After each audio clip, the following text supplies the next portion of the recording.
மிகச்சிறந்த பொய்யை சொல்லும் ஒருவருக்கு 1000 பொற்காசுகள். எனது? ஆம், மிகச்சிறந்த பொய்யை சொல்லும் ஒருவருக்கு 1000 பொற்காசுகள் என்று ஒரு அரசன் அறிவித்தான். அதற்காக பலரும் பலர் நாட்டிலிருந்து பலவிதமான பொய்களை சொல்லி பார்த்தனர்.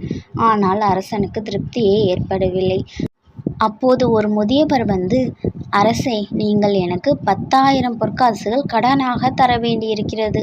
அதனை கொடுங்கள், அது வாங்கத்தான் வந்தேன் என்று சொன்னான். உடனே அரசன் கோபத்தில், எனது? நான் உனக்கு 10,000 பொற்காசுகள் அதுவும் கடனாக தர வேண்டுமா? யாரிடம் புழுகிறாய் என்றான். உடனே அந்த முதியவர், அரசே, நீங்கள் ஒப்புக்கொண்டு விட்டீர்கள். நான் சிறந்த பொய்யன் என்று ஒப்புக்கொண்டு விட்டீர்கள். ஆகவே எனக்கு 1000 பொற்காசுகள் பரிசாக வழங்குங்கள் என்றான். அவசரத்திலும் கோபத்திலும் நாம் உளறிவிட்டோமே என்று அரசன் உணர்ந்தான்.